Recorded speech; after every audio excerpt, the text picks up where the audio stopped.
Szanowni Państwo, bardzo serdecznie witam Państwa na czymś, co moglibyśmy nazwać uruchomieniem wystawy Gdynia-Tel Awiw w jej gdyńskiej odsłonie.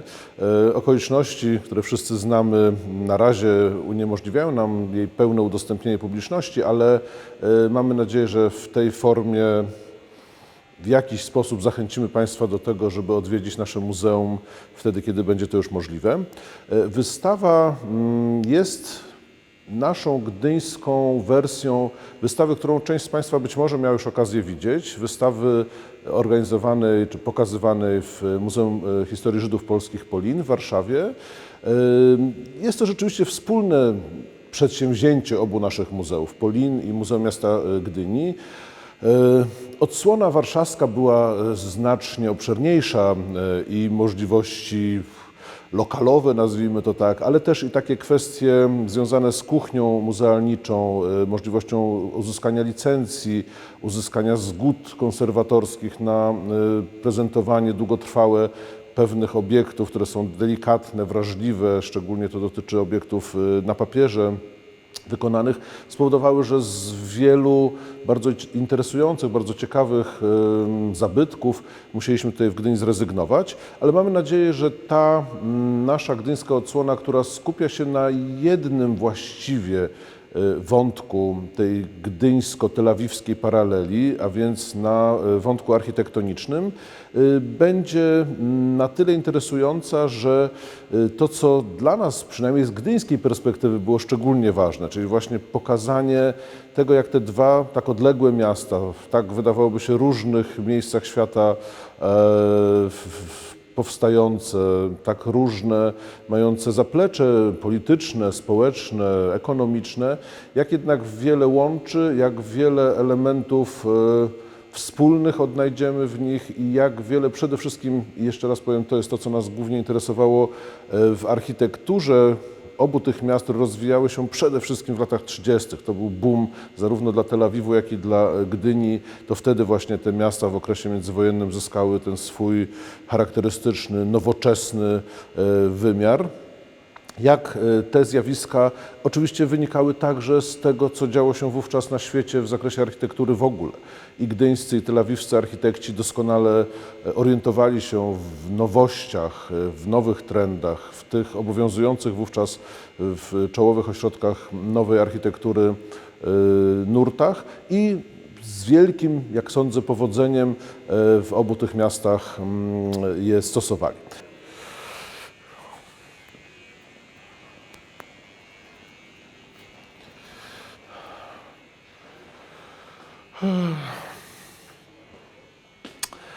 Tutaj trochę przeszkadzający nam filar uniemożliwia być może takie obejrzenie obu tych miast, planów tych miast, czy ich może nadmorskiego położenia w taki sposób, który by dawał jakieś porównanie, ale oczywistą rzeczą jest, że zarówno Tel Awiw, jak i Gdynia powstawały nad morzem. To był właściwie może najistotniejszy w wypadku Gdyni, a także w wypadku Tel Awiwu dość ważny element. W Gdyni z tego względu, że jak wiemy doskonale, Gdynia miała być tym nowoczesnym, wspaniałym oknem na świat Rzeczpospolitej odradzającej się, miała być nowoczesnym portem o ambicjach docelowo, być może nawet największego i najważniejszego portu bałtyckiego, który miałby obsługiwać całą Europę Środkowo-Wschodnią i to doskonale widać na tej niezwykłej mapie, w której trochę tak inaczej niż jesteśmy zwykle przyzwyczajeni, gdzie jest orientacja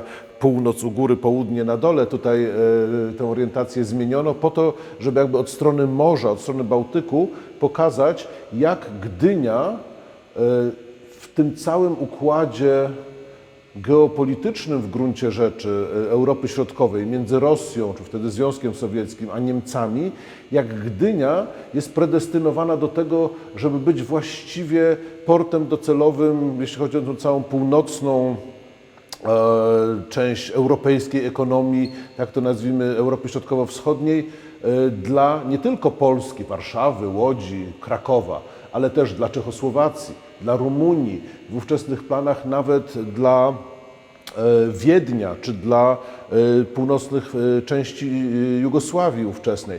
Także ambicje tutaj były bardzo rozległe i ta mapa naprawdę w kapitalny sposób nam to pokazuje. Ale oczywiście dla Polaków przeciętnych, którzy przyjeżdżali do Gdyni, rozentuzjazmowani tym, że mogą wreszcie nad polskie morze przyjechać, najważniejszy był ten aspekt właśnie takiej dumy z tego, że tu nad polskim morzem powstaje wspaniałe, nowoczesne miasto. Zapewne te skomplikowane uwikłania ekonomiczne czy geopolityczne były stosunkowo mniej znane, ale pamiętajmy o tym, że były one niezmiernie ważne. I to jest też jeden z tych elementów, które łączą historię Gdyni i historię Tel Awiwu. Dość łatwo jest zauważyć, że oba te miasta powstawały w jakimś sensie na ziemi niezagospodarowanej. No, w wypadku Gdyni może nie do końca, tam oczywiście pewnego rodzaju zabudowa już istniała, były jakieś letniska, było trochę też oczywiście gospodarczych zabudowań. Wieś Gdynia była wsią dość dużą, ale w żaden sposób nieporównywalną z tym wielkim, nowoczesnym miastem, które powstało na jej miejscu, a które właśnie w świetle tego, co tu oglądamy, tej całej geopolitycznej koncepcji budowy Gdyni jako właśnie tego polskiego okna na świat, jako tego głównego medium, za pomocą którego Polska miała się uniezależnić i wejść jakby do tej ekstraklasy potęg światowych. W tym wszystkim oczywiście nie można zapomnieć właśnie o tym politycznym uwarunkowaniu, którym było sąsiedztwo Gdańska, czy wtedy w okresie międzywojennym wolnego miasta Gdańska, historycznego portu bałtyckiego, bardzo ważnego, przez długie stulecia w ogóle największego miasta nad Bałtykiem i miasta, które w okresie międzywojennym było zdominowane przez żywioł niemieckie. Formalnie było to wolne miasto, jak wiemy, pod protektoratem Ligi Narodów, ale w rzeczywistości żywioł niemiecki miał tam dominującą pozycję i to rzecz jasna nie sprzyjało polskim interesom w Gdańsku. Stąd właśnie ten pomysł, żeby budować Gdynię zupełnie od zera, nie oglądając się na ten, jak go traktowano, wrogi w gruncie rzeczy wobec Polski i polskości Gdańsk. W wypadku Tel Awiwu sytuacja była trochę podobna. Tel Awiw rósł, jeśli tak można powiedzieć, w sąsiedztwie, żeby nie powiedzieć może w cieniu nawet Jafy, bardzo przecież historycznego, głębokiego średniowiecza, czy wręcz starożytności sięgającego osiedla, zdominowanego z kolei przez żywioł arabski. Żywioł też skonfliktowany z tym nowo napływającym na bazie ruchów syjonistycznych żywiołem żydowskim i to powodowało, do dziś powoduje, wiemy o tym wszyscy, Bliski Wschód to przecież jest taka beczka prochu, która od czasu do czasu wybucha, ale już wtedy te napięcia były rzeczywiście dość silne i pomimo tego, że nad całą tą ówczesną Palestyną pewien protektorat właśnie Królestwo Wielkiej Brytanii sprawowało, ten teren nazywano mandatem palestyńskim, brytyjskim, to jednak oczywiście nie dawało się uniknąć tych napięć i one od czasu do czasu też dawały o sobie znać. Między innymi właśnie antyżydowskie zamieszki w Jafie spowodowały, że Żydzi właściwie jeszcze przed I wojną światową, a więc przed tym oficjalnym powstaniem jakby zalążku państwa izraelskiego, którym był ten mandat Palestyny, zaczęli myśleć o tym, żeby stworzyć swoje własne miasto, swoją własną osadę. I początki tego są w 1909 roku. Przez pierwsze kilkanaście lat rozwijało się to raczej jako taka osada mieszkalna, bez handlu, bez infrastruktury kulturalnej, administracyjnej itd., itd. Po I wojnie światowej wraz właśnie z powstaniem mandatu brytyjskiego to się zmienia i w tym sensie też można dość dobrze przeprowadzić paralele między historią Gdyni i między historią Tel Awiwu. Oba te miasta eksplodowały, jeśli tak można powiedzieć, właśnie w wyniku przemian politycznych, które następowały po I wojnie światowej. W wypadku Gdyni tą okolicznością było przejęcie przez Polskę terenów tego skrawka, jak lubimy to nazywać, bałtyckiego wybrzeża z rąk niemieckich. W wypadku Tel Awiwu klęska Imperium Osmańskiego w I wojnie światowej i właśnie ten brytyjski protektorat, który pozwolił ruchowi syjonistycznemu w tym miejscu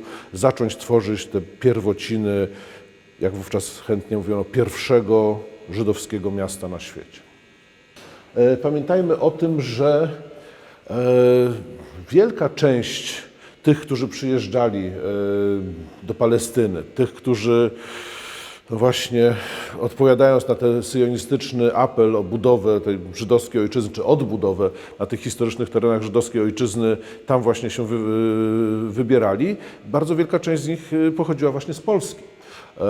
Także i architektów, o czym nie zapominajmy, ale ci, którzy budowali Tel Awiw, jak powiedziałem, często pochodzili z Polski i nie jest niczym dziwnym, że te związki, często przecież z tą częścią rodziny, która gdzieś tam w Polsce została, ale też i może pewne sentymenty i pewne nawyki kulturowe powodowały, że to może być dzisiaj zaskakujące dla nas, ale w tamtych czasach pewnie było bardzo naturalne, że w rozwijającym się w latach 30. Tel Awiwie możemy odnaleźć bardzo wiele wątków polskich. Od przedstawicielstw polskich firm, Banku PKO na przykład, po tak malownicze przypadki jak na przykład reklamy pokazujące występy Hanki Ordonówny czy filmów z Janem Kiepurą, a więc gwiazdami ówczesnej polskiej rozrywki, które jak widać też były atrakcyjne dla publiczności żydowskiej w Tel Awiwie. Takim łącznikiem, wręcz w sensie fizycznym, materialnym pomiędzy Tel Awiwem, Hajfą, a Polską, Gdynią konkretnie, była ta linia transatlantycka, jeśli tak możemy, czy w każdym razie liniowce, które łączyły te dwa porty. I tutaj mamy taki kapitalny właśnie przykład plakatu anonsującego w sposób bardzo wyraźny. Widzimy tę trasę, prawda, Tel Awiw, Hajfa, Ateny, Stambuł, Konstanca i gdzieś tam na końcu Polska, prawda. Rzeczywiście droga morska łączyła Palestynę z Polską, a te wielkie transatlantyki były tego takim widzialnym symbolem właśnie tej łączności. Co więcej, w obu miastach było to także coś, co było takim symbolem nowoczesności, nośnikiem tego marzenia o nowoczesnej Polsce z jednej strony i o nowoczesnym ojczyźnie żydowskiej, Palestynie, czy jak później zaczęto nazywać to państwo Izraelu w wypadku właśnie Tel Awiwu.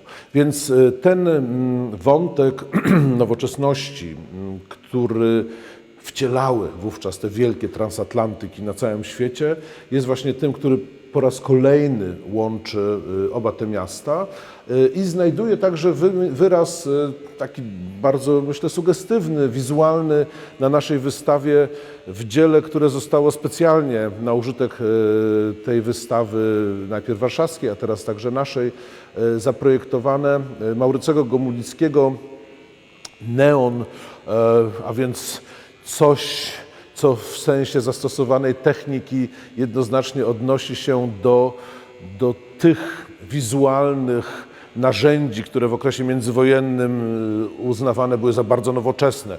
Pamiętamy, prawda, że miasto nowoczesne, Nowy Jork, czy Berlin międzywojenny, czy Paryż kojarzyły się właśnie z neonowymi reklamami kin,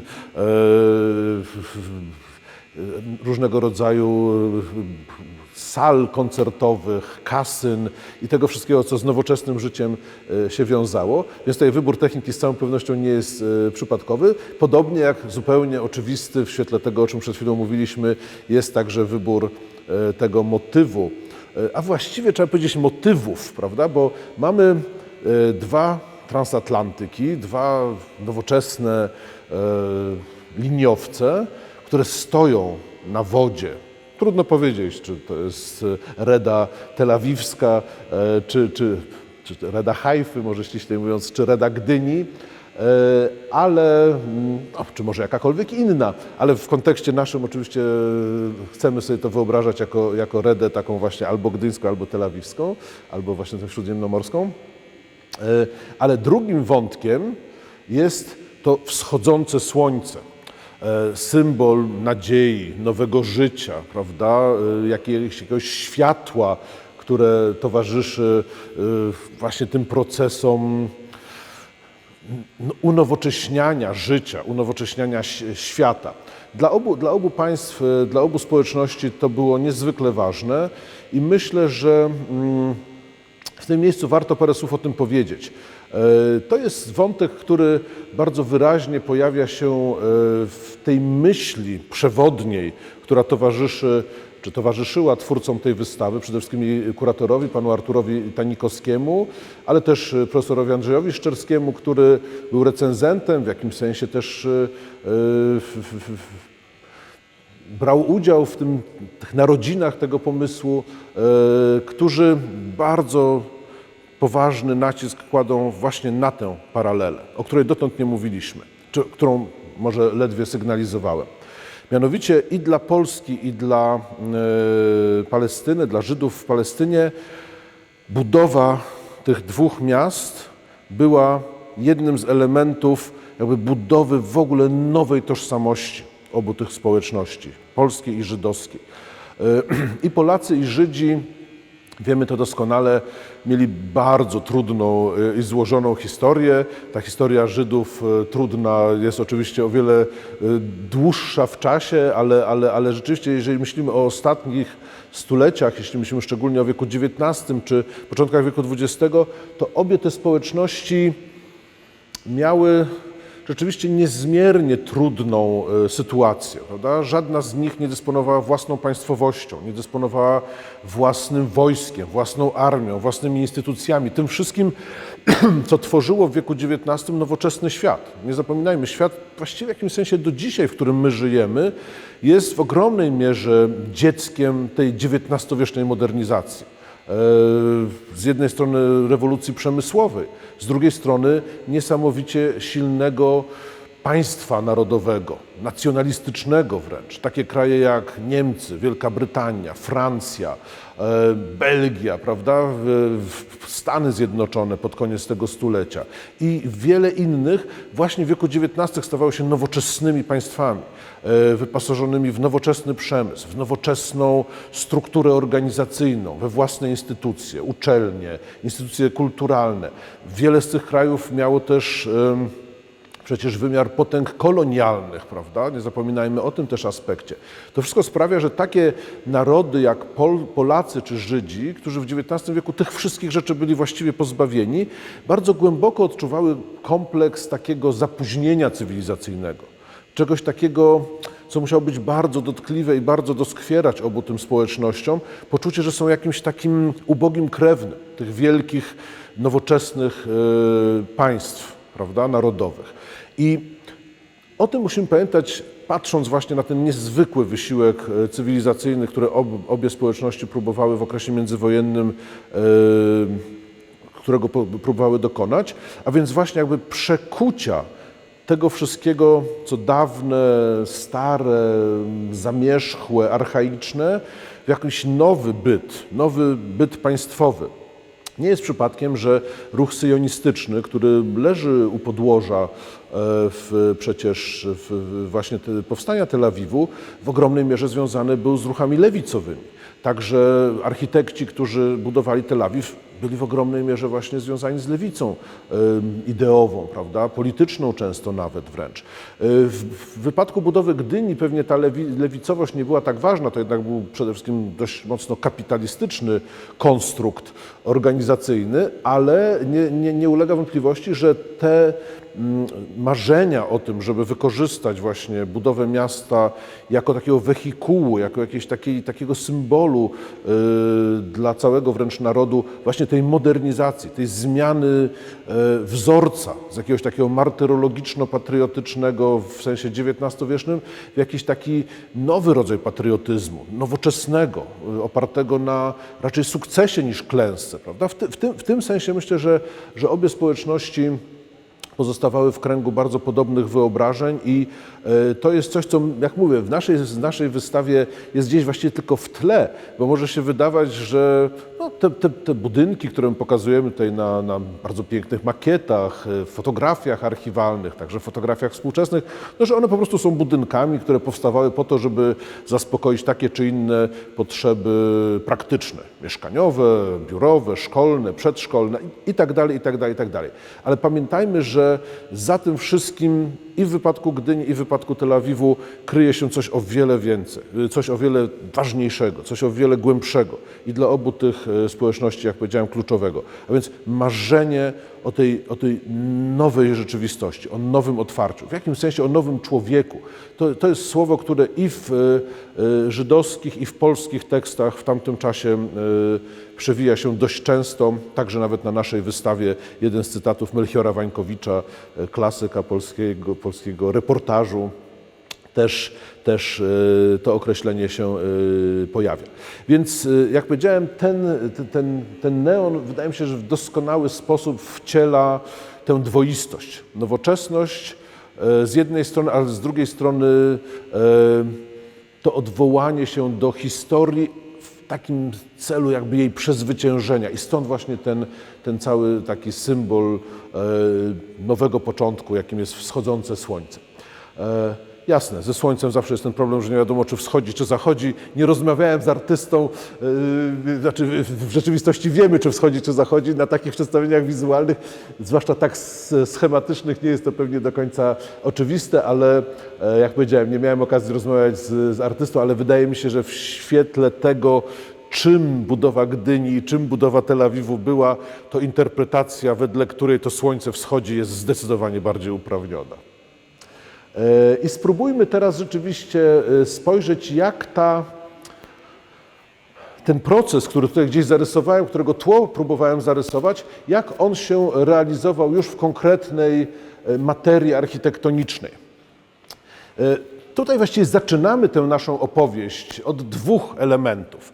Jeden z nich jest takim dość, powiedzmy, dydaktycznym, edukacyjnym, ale jednak przypomnieniem dla szerszej publiczności może przydatnym tych źródeł nowoczesnej architektury, tych kilku, spośród bardzo wielu oczywiście wielkich pionierów modernizmu architektonicznego.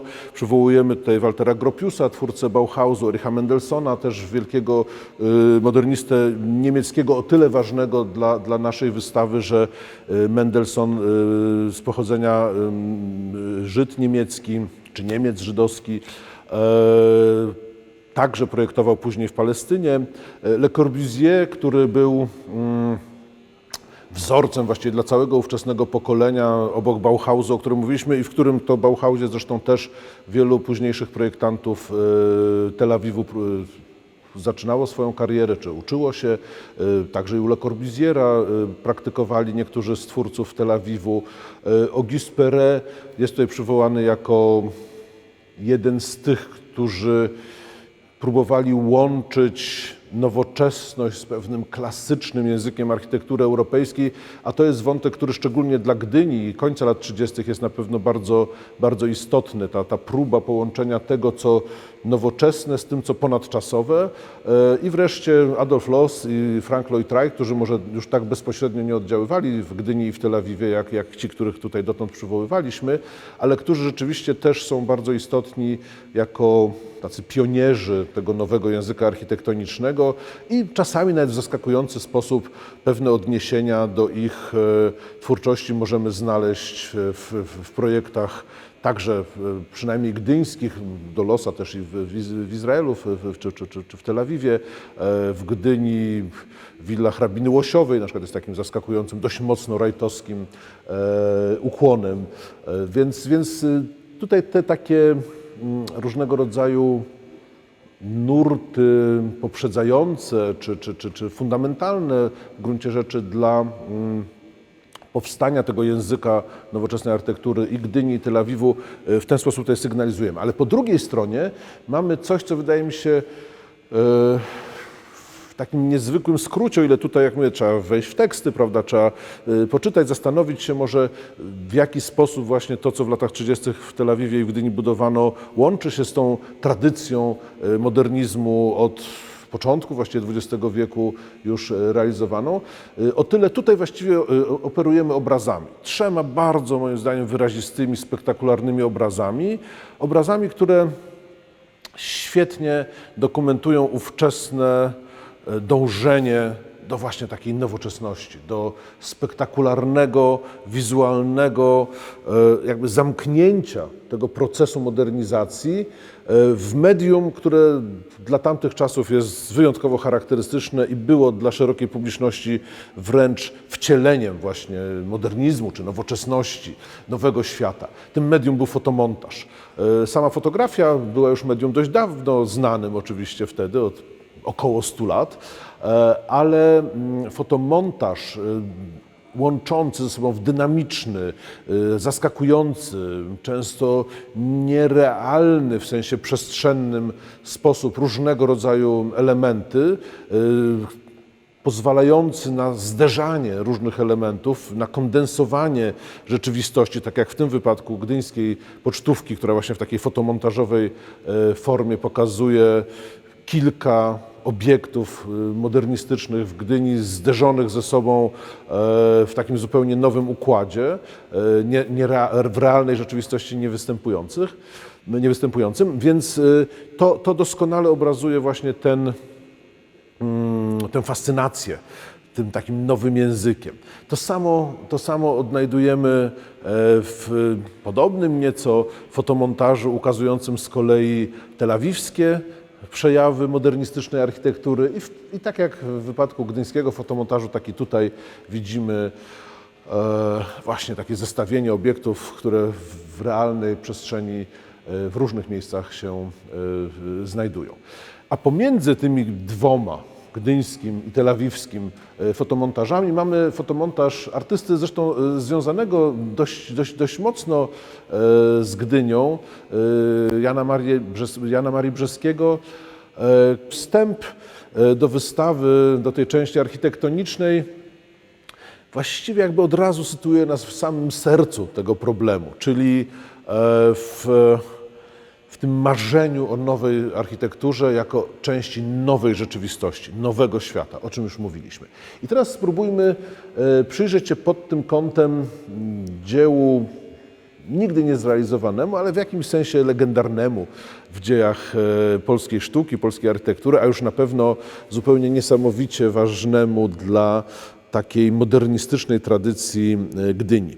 To jest słynny projekt, trudno powiedzieć projekt, raczej taki koncepcyjny model budynku dworcowego, który w 1923 oczywiście roku zaprojektował Władysław Strzemiński, najbardziej chyba znacząca postać polskiej awangardy, twórca, który zaprezentował dzieło, propozycję dzieła architektonicznego opartego na najbardziej wówczas radykalnych, awangardowych wyobrażeniach o przestrzeni, które Strzemiński gdzieś zaczerpnął z dociekań Kazimierza Malewicza, suprematyzmu rosyjskiego i które tutaj próbował zasugerować właśnie jako możliwe rozwiązanie dla nowo powstającego dworca w nowo powstającym nadbałtyckim mieście, jakim była Gdynia,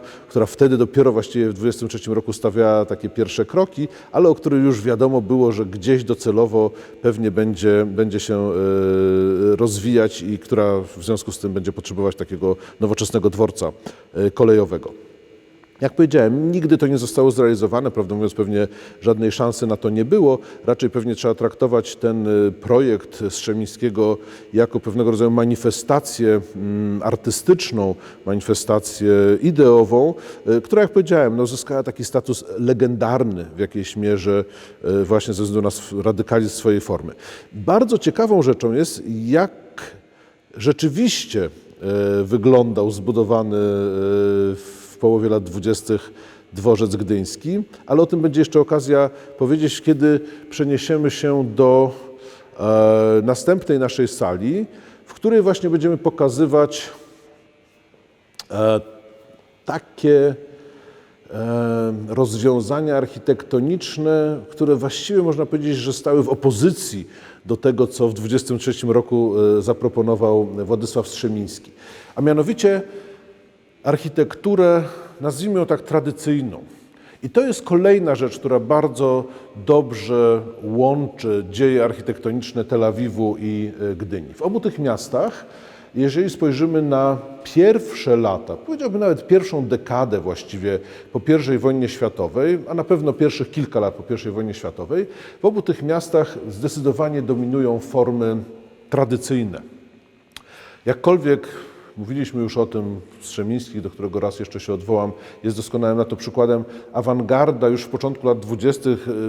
staje się dość istotnym elementem tego krajobrazu artystycznego, także krajobrazu architektonicznego, ale jednak i w Polsce, i w Palestynie początkowo nie jest ona zbyt mile widziana i raczej obie te społeczności, i polska, i żydowska, z tych względów, o których już mówiliśmy, tej traumy pewnej, prawda, tego nieposiadania własnej państwowości, początkowo próbują raczej iść w stronę architektury tradycyjnej, takiej, która by pokazywała jakieś zakorzenienie wielowiekowe, które w wypadku Polski miałoby oznaczać jakby ten powrót uprawniony nad polski Bałtyk, od którego niemiecka, pruska, imperialna polityka nas odepchnęła w XVIII i XIX wieku.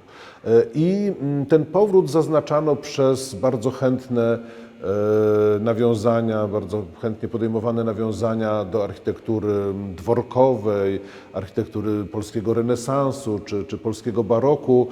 I tu właśnie kapitalnym przykładem jest dworzec Romualda Millera, zbudowany w 1926 roku, który, jak Państwo widzą, jest zupełnie inny niż ten radykalnie awangardowy projekt Strzemińskiego.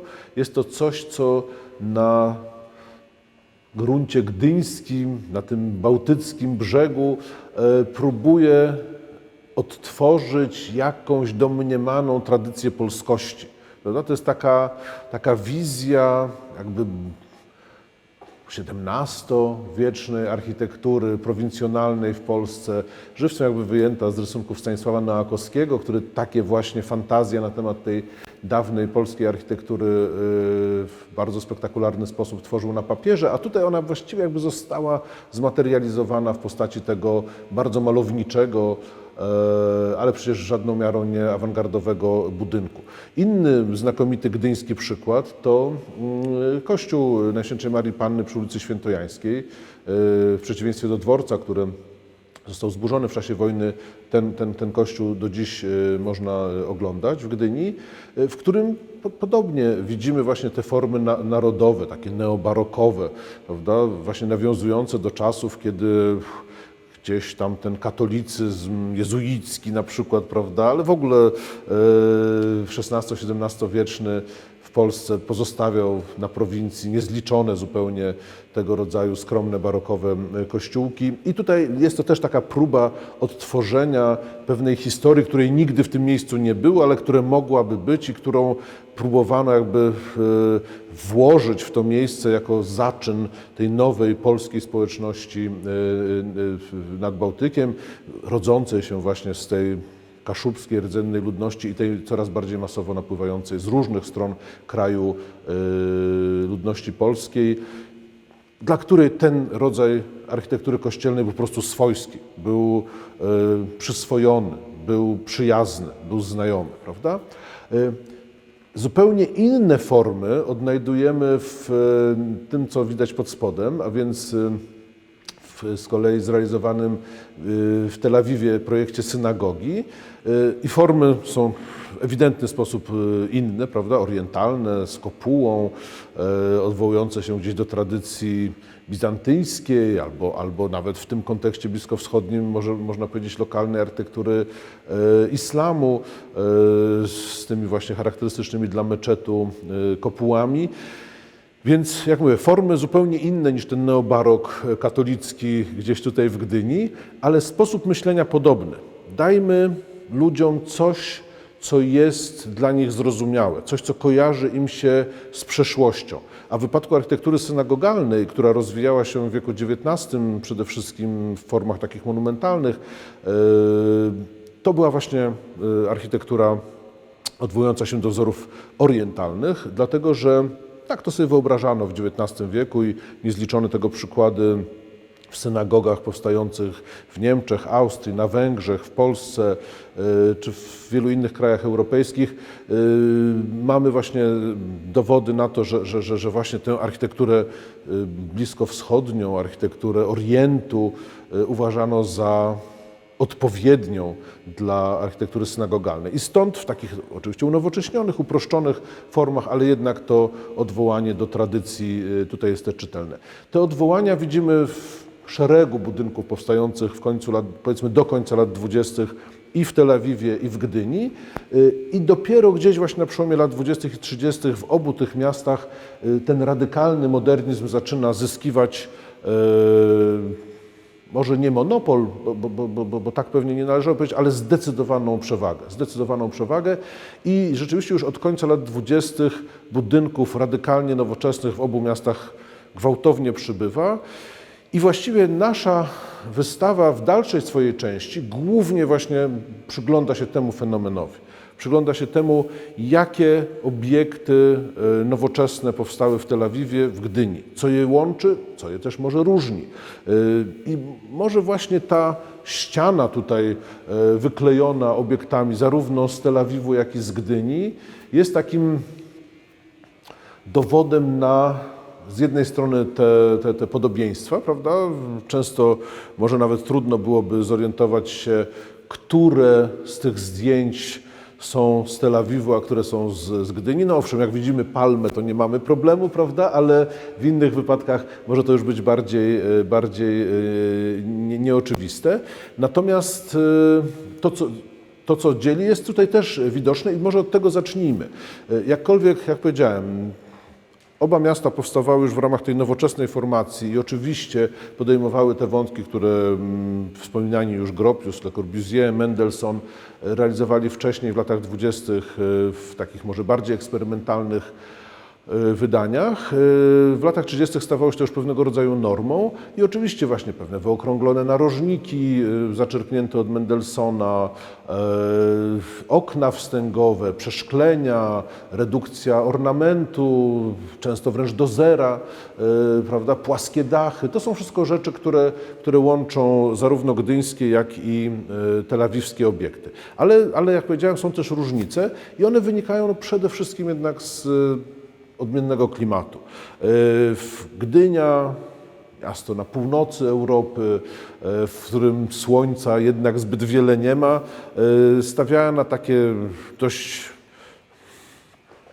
znaczne przeszklenia, które tutaj doskonale widzimy, prawda, na przykład na tym wspaniałym przykładzie, czy tym klasycznym też, no, tutaj lubimy ją nazywać ikonie gdyńskiego modernizmu, jakim jest właśnie ten ZUS-owski biurowo-mieszkalny budynek przy 10 lutego. W obiektach z Tel Awiwu znajdujemy o wiele częściej tego rodzaju rozwiązania. Nie ma szkła, przeszklenie okien jest o wiele głębiej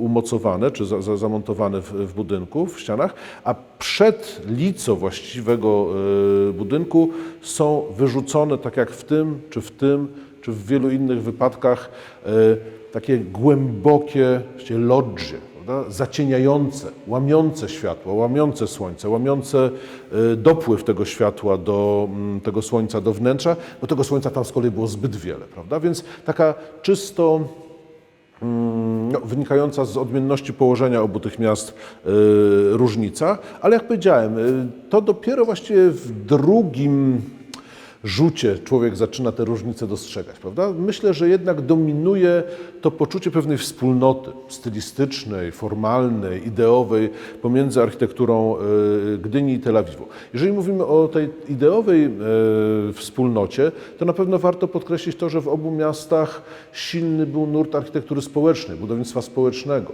Wspominałem już o tym, że ogromna część tych architektów działających w Tel Awiwie, studiujących zresztą w całej Europie właściwie, przyjeżdżających do Palestyny po ukończeniu uczelni architektonicznych w Wiedniu, właśnie w Bauhausie, w Belgii, we Francji, w Polsce, Warszawa też przecież wydała bardzo wielu projektantów, którzy potem Tel Awiw budowali, z Lucianem Korngoldem chociażby na czele, którego tutaj widzimy obiekt, co prawda nie gdyński, ale warszawski.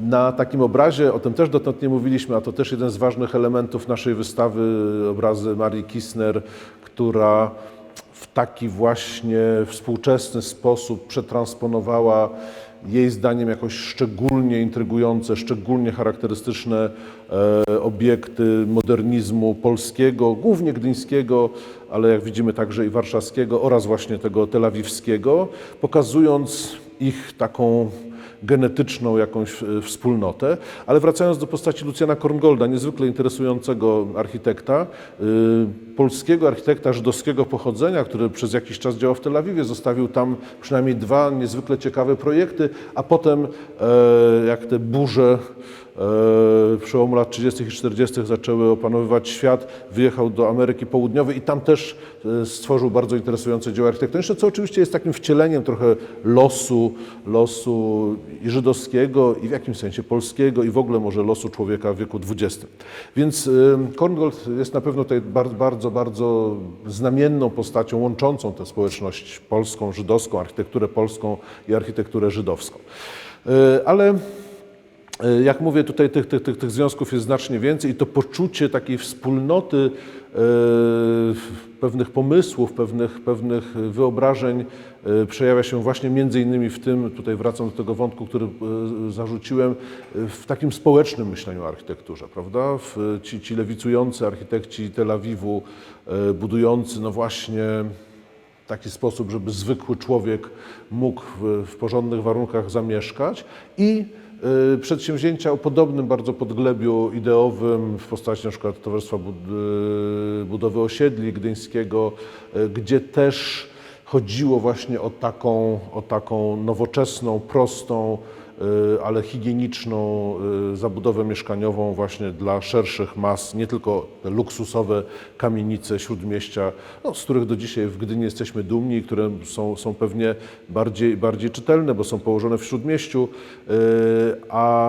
ale pamiętajmy też o tych właśnie bardziej już tak peryferyjnie położonych osiedlach społecznych, które w Gdyni także istnieją.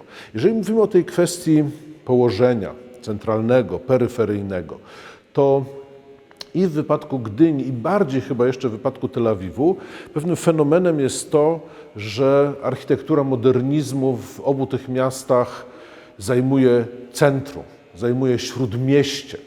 W większości miast europejskich, nawet w tych, które były najważniejszymi ośrodkami nowej architektury, w miastach niemieckich, holenderskich, austriackich, francuskich, belgijskich, włoskich, nowa architektura, a zwłaszcza jej duże zespoły, powstawały raczej na obrzeżach miast. To były duże właśnie osiedla mieszkaniowe, jakieś satelickie dzielnice, prawda? Siemensstadt podberliński jest może takim najbardziej spektakularnym przykładem tego, o czym tutaj mówię. I w wypadku Gdyni, i raz jeszcze podkreślę, jeszcze bardziej w wypadku Tel Awiwu, fenomenem jest to, że ta nowa architektura z oczywistych względów. No po prostu mówimy o miastach nowych, prawda? Amsterdam, Berlin, Wiedeń czy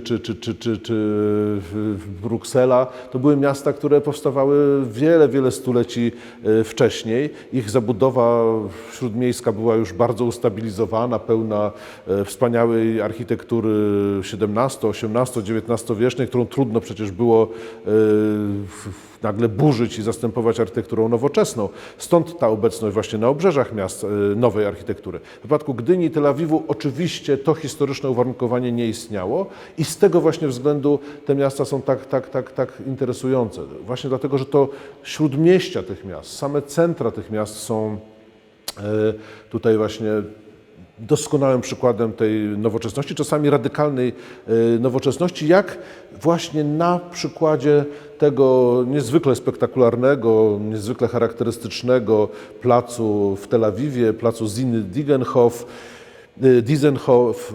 To jest takie miejsce, które chyba każdy, kto odwiedził Tel Awiw, zapamięta. To specyfika tego miejsca, jak mówię, jest nadzwyczajna. Ten właśnie centralny na planie koła plac, przy którym cała sekwencja takich nowoczesnych budynków jest ulokowana, usytuowana. Ciekawą rzeczą jest to, że imię ten plac zawdzięcza przedwcześnie zmarłej żonie burmistrza Tel Awiwu, Meira Dizenhofa, który był takim trochę ojcem, założycielem Tel Awiwu. Człowiekiem, który w świadomości mieszkańców Tel Awiwu jest takim ojcem założycielem, trochę tak jak dla gdynian ojcem założycielem był Eugeniusz Kwiatkowski, prawda? Nasz minister, promotor tego całego przedsięwzięcia, którym była Gdynia, jakkolwiek sam związany z Krakowem rodzinnie i pochodzeniem, zawodowo z Warszawą, prawda, jako minister, jako członek rządu, ale można powiedzieć całym sercem oddany idei budowy Gdyni i na pewno też można o Kwiatkowskim powiedzieć jako o takim ojcu Gdyni. Ciekawostką, koincydencją już pewnie może zupełnie przypadkową, ale trudno, jeżeli szukamy tych paralelnych historii Gdyni i Tel Awiwu, trudno o tym nie wspomnieć, bo jest to taki przypadek, jak czasami mówi się, przypadek znaczący. Obaj ci ojcowie założyciele byli z wykształcenia chemikami. Byli inżynierami chemikami. I pewnie to, że chemikami to pewnie już przypadek całkowity, ale ten inżynierski zmysł, prawda, ta taka pozytywistyczna formacja, która za każdym z nich stoi, to jest pewnie coś, co pozwoliło jednemu i drugiemu z konsekwencją, planując, prawda, w sposób taki właśnie krok po kroku, przekonując sceptyków, prawda, pokazując te możliwości, które oba te niezwykłe projekty, niezwykłe te pomysły w sobie zawierały, przekonując do nich sceptyków, no rzeczywiście zdołali urzeczywistnić i to jest, myślę, kolejny taki właśnie element, który łączy nam te dwa światy. Ale przede wszystkim rzecz jasna tutaj chcę zwrócić uwagę na to, że wchodzimy już właśnie dzięki tej makiecie w świat, który właściwie wypełnia całą drugą część naszej wystawy, a więc właśnie w świat nowoczesnej architektury. Tu jak Państwo widzą, wchodząc do tego wnętrza, właściwie znajdujemy się w takim świecie bieli, prawda? Niewątpliwie, jasne, jak zaczniemy dokładniej przyglądać się temu, no to zobaczymy, że trochę barwnych fotografii współczesnych i z Gdyni, i z Tel Awiwu w tej sali odnajdzie widz, ale one są właściwie całkowicie zdominowane przez tę dominującą biel i czerń. Biel i czerń archiwalnych fotografii, biel makiet, ale też biel tych budynków, które na fotografiach są widoczne. I tu dotykamy kolejnej paraleli, kolejnego mitu takiego formującego oba te miasta, i Tel Awiw, i Gdynię. O obu z tych miast mówi się Białe Miasto. Prawda? W Tel Awiwie Białe Miasto, White City, jest wręcz po prostu kanoniczną nazwą Izraela, Tel Awiwu, przepraszam, tego modernistycznego Tel Awiwu. Tak nazywa się właśnie główny ośrodek badania tej architektury nowoczesnej w Tel Awiwie, White City Center. W Gdyni ta nazwa też dość często jest podejmowana. No już przed wojną zwracano uwagę na to, że w kontraście do tego ceglanego, gotyckiego, niemieckiego Gdańska powstaje ta właśnie jasna, tynkowana Gdynia. Ona pewnie nie do końca była biała, raczej jasna, prawda? Te odcienie beżowe, jakieś takich jasnych kolorów ziemi dominowały, ale to ogólne przeświadczenie było takie, że to jest po prostu właśnie biała architektura. I ta biel tutaj jest dominująca także w sensie wizualnym, w sensie pewnej formy, którą projektanci nadali tej wystawie. I tu właściwie, cóż, no, każdy z obiektów, który tu pokazujemy, każda z fotografii, każda z makiet pokazuje różne aspekty tego samego problemu, o którym tutaj bezustannie mówimy. Nowoczesności, społecznego wymiaru, takim jest na przykład ten projekt, który tutaj widzimy, gdyński, prawda? Takie nowoczesne, proste bloki, które właśnie nie marnotrawią kosztów na zbędną dekorację, prawda? Które są całkowicie skupione na tym, co najistotniejsze, żeby dać ludziom porządne, higieniczne, dobrze oświetlone mieszkania, prawda? A cała ta charakterystyczna dla wcześniejszej, tej tradycyjnej architektury dekoracyjność jest tutaj kompletnie odrzucona, kompletnie zredukowana. I to właściwie możemy powtórzyć przy każdym z obiektów, które tutaj na tej naszej wystawie prezentujemy. A pokazujemy obiekty różnego rodzaju, no, od takich niezwykle spektakularnych, no, ikonicznych właśnie, jak słynny gdyński bankowiec, prawda? Największa w ogóle kamienica ze wszystkich, które powstały w Gdyni międzywojennej i jedna z największych, najbardziej spektakularnych w skali ogólnopolskiej. W tej kamienicy były jedne z pierwszych w Polsce parkingów podziemnych na przykład, prawda? Miała też swój własny schron przeciwlotniczy, co jest już takim signum temporis, prawda? Bo rzeczywiście pod koniec okresu międzywojennego została ukończona i już to widmo nadchodzącej wojny gdzieś tam wisiało nad Polską, nad Europą, także nad Gdynią. Ale właśnie pokazująca rozmach też inwestycyjny, który w ramach tego języka nowoczesnego mógł być realizowany. Ta makieta pozwala zresztą też na dostrzeżenie pewnego aspektu, którego na ogół nie dostrzegamy, obserwując tę architekturę z poziomu widza chodzącego po ulicy, który wiąże się z tym, o czym mówiliśmy, z tym, że jednak Gdynia w zupełnie innym klimacie została zbudowana niż Tel Awiw. I tak jak mówiliśmy o tym, że jednym z najbardziej rozpoznawalnych elementów, taką dominującą cechą modernizmu architektonicznego są płaskie dachy, prawda? Jak spojrzymy na tę makietę, to mamy wyjątkową okazję, bo na ogół nie unosimy się w powietrzu ponad budynkami, to zobaczymy, że ten dach nie jest do końca płaski, że on jednak tutaj musi spłacać pewnego rodzaju trybut naszemu surowemu, północnemu klimatowi i to jednak jest też, to są jednak pochyłe połacie dachowe, chociaż oczywiście ta pochyłość jest na tyle znikoma, żeby z poziomu ulicy nie niszczyć tego pożądanego, nowoczesnego, modernistycznego właśnie wymiaru czy wyrazu architektury. Tego rodzaju problemów nie mieli projektanci w Tel Awiwie. Tam śnieg jest dość rzadkim gościem, a jeżeli nawet się pojawia, to na pewno nie w takich ilościach, które by zagrażały nośności dachów czy stropów. Ale jak powiedziałem, tutaj mamy wielką skalę, a tutaj mamy przykłady skali znacznie mniejszej, chociaż wciąż wcale nie mikroskopijnej, prawda? Niezwykle interesujące dwa domy prywatne. W obu wypadkach o ciekawej, złożonej geometrii, kombinującej różne elementy charakterystyczne dla tego języka modernizmu. Myślę, że w obu wypadkach pokazujące też, jak modernistyczna architektura mogła być różnorodna, prawda? Wbrew takiemu stereotypowemu wyobrażeniu, że to jest architektura pudełkowa, że to są tylko takie pudełka. Ale te pudełka, jak się im bliżej przyjrzeć, są bardzo złożone, prawda? Mają, tak jak w tym wypadku, tu akurat gdyńskim, jakąś taką wachlarzowatą formę, która łączy dwa rzeczywiście jakby pudełkowate moduły w taką jakąś całość o wcale nieoczywistej geometrii, w której widzimy, że pewnego rodzaju dekoracją stają się elementy ściśle architektoniczne, właśnie jakieś wyoblenie narożnika, jakiś balkon, rytm okien, prawda? To jest bardzo charakterystyczne dla tej modernistycznej estetyki.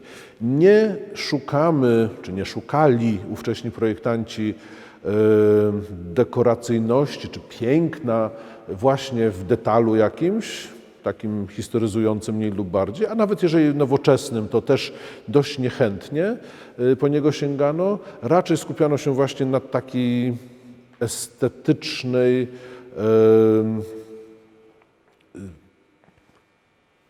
emocjonalnie angażującej widza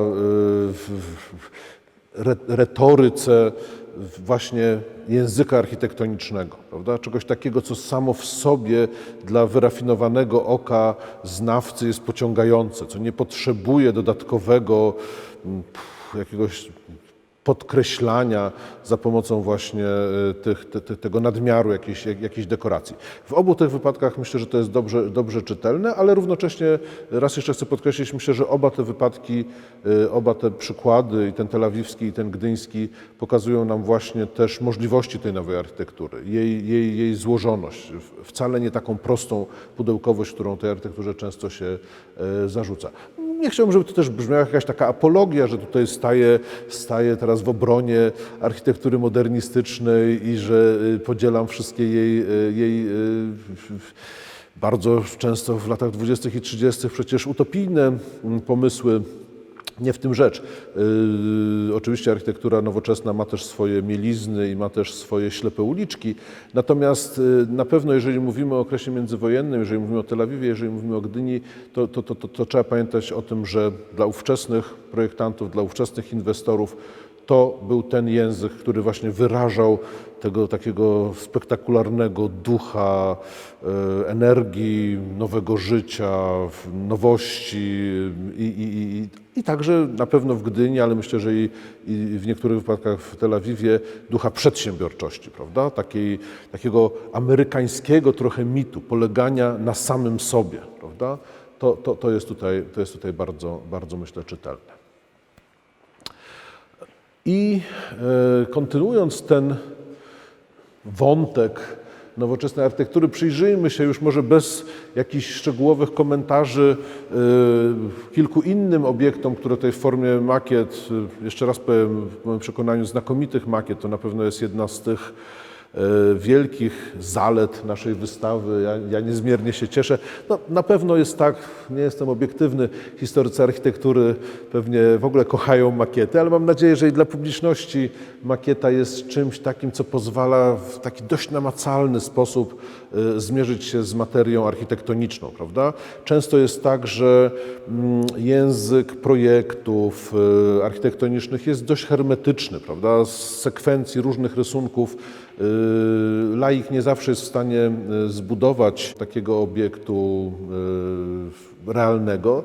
Co więcej, często jest tak, że te obiekty w realnej przestrzeni albo już w ogóle nie istnieją, albo są przebudowane, albo są tak obudowane późniejszymi budynkami, późniejszymi realizacjami, że często jakby trudno jest pierwotny zamysł architektoniczny dostrzec. Wtedy właśnie przychodzi w sukurs makieta i pokazuje nam ten pierwotny, taki czysty wymiar tej architektury, który właśnie, jak mówię, w tych makietach jest tak bardzo czytelny. Jeżeli o tym mówimy, to na pewno myślę, że trzeba wskazać na dwie makiety, które zamykają gdzieś ten nasz pokaz makiet. To są znów dwie ikony gdyńskiego modernizmu. Wspominany już biurowiec ZUS-u i gdyńska hala targowa. W obu wypadkach mamy do czynienia rzeczywiście z arcydziełami gdyńskiej architektury i myślę, że właśnie te makiety też pozwalają spojrzeć na te obiekty jako na pewnego rodzaju właściwie rzeźby, takie przestrzenne, smakowite zestawienia brył, prawda, w tej postaci trochę może właśnie jakby oczyszczone z tego takiego funkcjonalnego, pragmatycznego wymiaru, a tym samym właśnie pokazujące to, co dla ówczesnych projektantów było tak ważne, to budowanie nowej formy, nowej estetyki, właściwie nowego stylu. Używam tego słowa styl tutaj z pełną premedytacją, chociaż sami moderniści niechętnie się nim posługiwali. Corbusier na przykład wręcz można powiedzieć był uczulony na to określenie, dlatego że ono kojarzyło się tym młodym, gniewnym architektury międzywojennej z tym takim archaicznym, XIX-wiecznym rozumieniem stylu w znaczeniu stylu neogotyckiego, neobarokowego, neorenesansowego, etc. To wszystko moderniści odrzucali, ale nie ulega żadnej wątpliwości, że wytworzyli bardzo czytelny, bardzo klarowny styl i szczerze mówiąc mam wrażenie, że bardzo często było tak, że i to doskonale widać i w Tel Awiwie, i w Gdyni, na ołtarzu stylu, nowoczesnego, modernistycznego stylu byli skłonni bardzo wiele położyć właśnie z tego pragmatyzmu i tej funkcjonalności, która w ich deklaracjach i w ich takich teoretycznych rozważaniach zajmowała zawsze miejsce czołowe. Kończąc już, czy zwolna kończąc tę naszą opowieść o Gdyni i o Tel Awiwie, o tym, co te miasta łączyło i co może też dzieliło, myślę, że dochodzimy do takiego punktu, który bez wątpienia jest różnicujący właśnie. Chodzi o port. W wypadku Tel Awiwu początkowo portu w ogóle nie było. Portowe funkcje pełniła, o czym już mówiliśmy, historyczna Jaffa. Port w Tel Awiwie, zresztą bez porównania skromniejszy od gdyńskiego, zaczęto budować stosunkowo późno i jak powiedziałem, nigdy on nie uzyskał takiej rangi jak w wypadku Gdyni. W Gdyni było dokładnie odwrotnie. Jeżeli można powiedzieć, że w Tel Awiwie stosunkowo niewielki port powstał przy mieście, o tyle w wypadku Gdyni z pewnością można powiedzieć, że to miasto powstało przy porcie. To port był tą istotą, to port, od czego zaczynaliśmy, prawda, z tymi wszystkimi wyobrażeniami właśnie o tym otwieraniu się Polski na świat, okna na świat, tego docelowego punktu właściwie całej gospodarki polskiej, a może i środkowoeuropejskiej, to właśnie on, port, był tym sercem Gdyni. I nie dziwi, że te portowe przedsięwzięcia, te inwestycje, które na terenie portu były podejmowane, także te, które tu nas najbardziej interesują, czyli już nie ściśle portowe, ale raczej architektoniczne czy budowlane, miały wymiar ogromny. Z niesamowitym rozmachem były budowane i tutaj w żaden sposób port w Tel Awiwie nie jest w stanie być porównywany do portu gdyńskiego. Port gdyński rzeczywiście był ogromnym, nowoczesnym portem o bardzo potężnych budowlach, takich jak tutaj ta, którą widzimy, czyli elewator zbożowy, tu jeszcze w trakcie, no może już nie w trakcie budowy, ale dwa różne ujęcia tego elewatora pokazujące no, skalę też, rozmach tych portowych urządzeń. Chłodnia gdyńska cieszyła się opinią drugiej co do wielkości chłodni na świecie w ogóle, prawda? Więc tutaj widzimy rzeczywiście ogromny rozmach, ale także, i to co nas szczególnie na tej wystawie interesuje, także w tym zakresie formy nowoczesne, formy modernistyczne dominują. I to jest zupełnie oczywiste. Byłoby rzeczą dziwną, gdyby było odwrotnie. Dlatego, że jak spojrzymy na korzenie nowoczesności architektonicznej, korzenie tego pragmatyzmu, tego funkcjonalizmu, tak podkreślanego przez nowych architektów, to właśnie architektura przemysłowa, to magazyny i hale fabryczne doby industrialnej w wieku XIX, to silosy zbożowe, tak sławione przez chociażby Le Corbusiera, żelbetowe, były tym, co właściwie jakby ośmielało nową architekturę już w wieku XX do podejmowania tych wyzwań, do oczyszczania się z ornamentu, do redukowania tego wszystkiego, co w zamyśle samych projektantów nie było funkcjonalne. Więc w jakimś sensie można powiedzieć, że właściwie jakby zataczamy pewne koło, prawda? tej historii o architektonicznej nowoczesności i o nowoczesnych miastach, które ten architektoniczny modernizm tak doskonale wcielają, czyli właśnie o Gdyni i o Tel Awiwie. Ale na sam koniec chciałbym powiedzieć, że też wracając do punktu naszego wyjścia, że oczywiście dla nowoczesnej architektury obok tej fabrycznej, magazynowej architektury, pragmatyzmu przemysłowego, czy doby rewolucji przemysłowej, obok tych obiektów niewątpliwie dla architektury nowoczesnej, dla architektury modernizmu jednym z bardzo ważnych źródeł inspiracji była także architektura okrętów. Były jachty, a potem wielkie liniowce, zwłaszcza transatlantyki, które, o czym też już mówiliśmy, były symbolem nowoczesności. I nowocześni architekci w latach 20. i 30.